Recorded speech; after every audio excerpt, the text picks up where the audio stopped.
Hi everybody. It's Brittany and I'm from Group 1. Like my said pony. Anyway, I am from Group 1 and this is week 5. And this video is going to be longer than 5 minutes because I feel like there's a lot going on here. Okay, starting with our individual questions. What is human science? When I think of science, I think of like critical research methods to find answers as to why things are. I think human science is the study of human race, understanding the layers of complexity, basically the details of why we're systematically designed the way that we are, especially beneath the surface. Specifically, human language, basically how we speak with one another, cognitive processes, communication, thought process. So I think that that's basically study of human beings from all aspects. What are its implications for methodology? At the end of the reading on page 167, it says that systems approach uses a logic that is different from logic used by deductive and inductive reasoning. It represents more open use of research and it shares the problem-solving goal of practical reason. Basically, when it comes to the science of human beings, you can't really just observe from a distance, I don't think, and this is my opinion, or infer what is happening. It's really difficult to understand the structure as a whole, I think. These are my thoughts.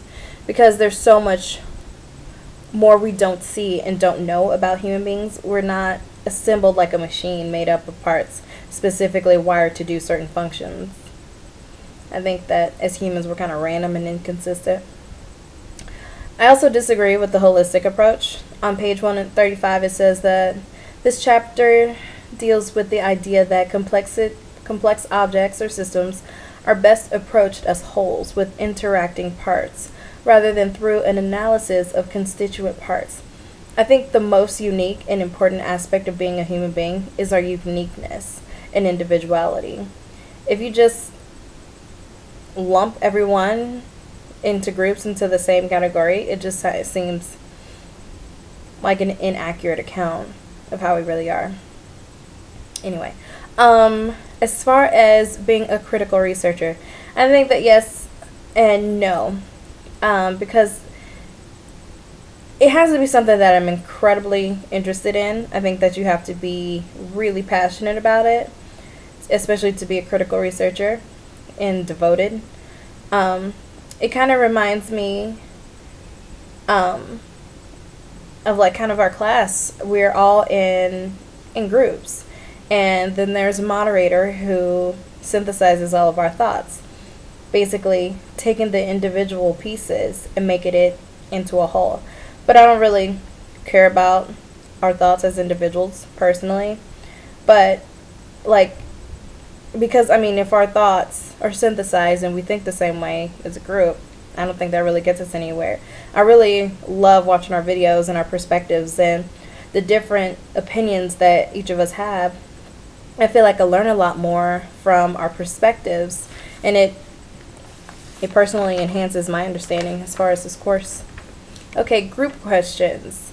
According to Polkinghorne, emergent properties that make a whole more than the sum of its parts. He used the water example, and I really like that because it made it easier to understand.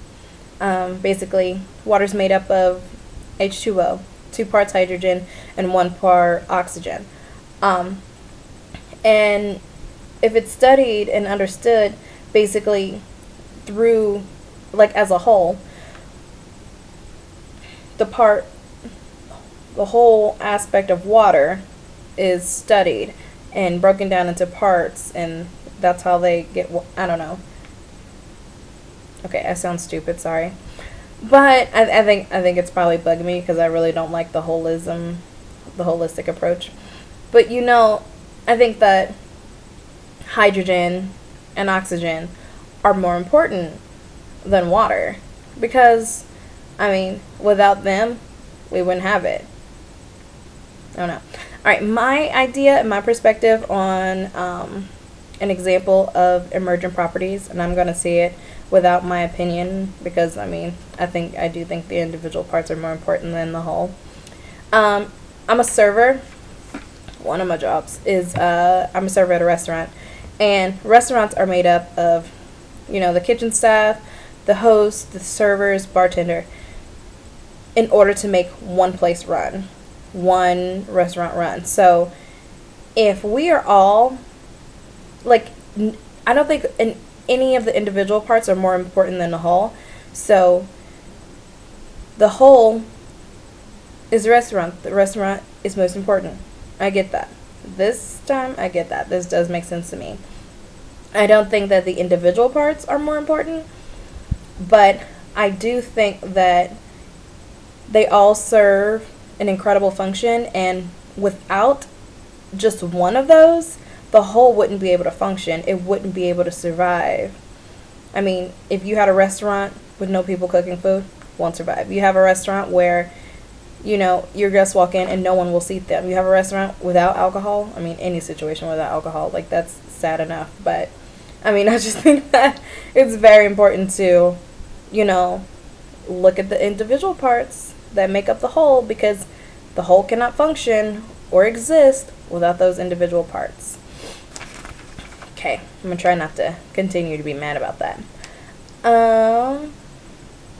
Okay, on pages 279 to 280, we discussed how the U.S. And Latin America did research.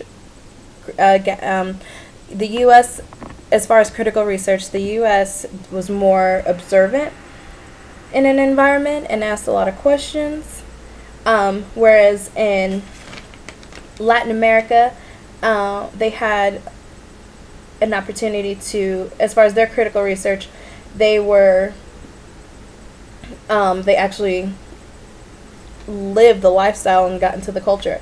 I think that, I mean, I like the Latin American approach because it's way more thorough.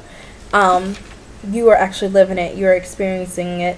It is firsthand. It's not, you know, oh, I watched them do this and wrote it down and did tally marks. You know what I mean? Like, I mean, it's different when you are actually living this lifestyle. It kind of reminds me of all those movies about undercover cops, and they get, you know, they get so deep undercover, like become BFFs with the drug lord and everything, and you know, that line between being a cop and like a crook gets like kind of blurred a little bit. So I think that the perspective where, you know, the Latin American perspective, where they are actually submerged in this culture and, you know, interacting, like, you learn a lot more. It's more thorough. It's not necessarily, you know, oh, this is happening, but you know why. You know why these choices have to be made. You know why these things are happening. You know how it is to live that. You know how it is to be without water. So I think that it's more, I think that I pretty much said what I think. So, I hope you guys enjoyed my video. Bye.